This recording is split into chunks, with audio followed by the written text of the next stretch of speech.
पुरी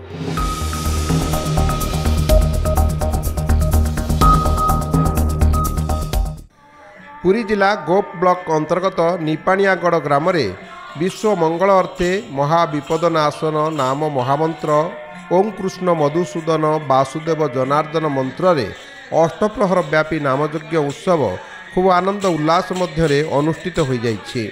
आध्यात्मवादी त्रिलोचन राय प्रत्यक्ष तत्वावधान में अनुष्ठित यह मोहनीय उत्सवर पूर्वदिन अधिवास करा जाइथिला। पुण्यतया प्राची नदी अभिमंत्रित कलश धरी भक्त माने नाममंडप स्थापन करथिले।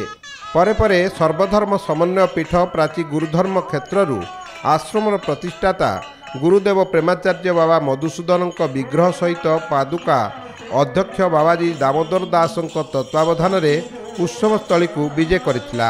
एठारे सर्वप्रथमे 16 उपचार रे गुरुपूजा करा जाइथिबा बेले गुरुपूजारे बाबाजी दामोदर दास, सविता दास, बाबाजी विवेकानंद दास, पूर्णानंद दास, अक्षय कुमार दास, रवींद्र दास प्रमुख भाग नहीं। घरे घरे लोके पूर्णकुंभ बसाई। 10 मंडली संकीर्तन रे भक्तिमती माँ और भाई माने निजको हजई देथिले। आध्यात्मवादी प्रीतिरंजन दास, रंजित जेना, जागेश्वरी राय, अभय राय, किशोर पात्र, निरंजन राय प्रमुख ए उत्सव परिचालना करथिले। दधिहांडी भंगारे बाबा प्रेमाचार्य रचित वैष्णवीय भावधारा संगीत गान करा जाइथिला।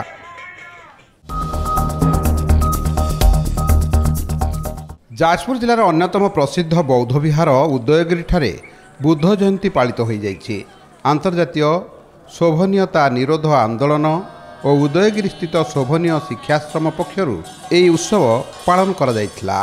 शोभनीय आंदोलन निर्देशिका डॉक्टर अरुंधती देवी नेतृत्व में आज सकाळु शोभनीय शिक्षाश्रम परिसरରୁ एक शांति शोभायात्रा बौद्धपीठ उदयगिरी अभिमुखे यात्रा करथिला। शोभायात्रा सेठारे पहुंचिबा परे बुद्धदेवଙ୍କ ठारे जलाभिषेक, पूजार्चना, बुद्ध वंदना आदि गान करा जाइथिला। बुद्ध मनस्कता किभଳି पृथ्वी हम एवं पृथ्वी किभଳି शांतिप्रद हम, आनंदमय हम एवं युद्धर अवसान घटिब सेथिପାଇଁ स्वर्गीय आनंद विराजमान करिब एही पर्व पालन करा जाउछि महासमारोह रे।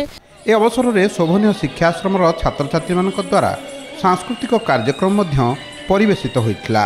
बुद्धंक नीति आदर्श और दर्शन को उज्जीवित करी रखिबा लक्ष्य नहीं यह कार्यक्रम आयोजन करा जाइथिला। जो शांति एवं शरण एवं संघर वार्ता देइथिले बुद्धदेव से जीवन को सबुबले उत्फुल्लित करी रखे।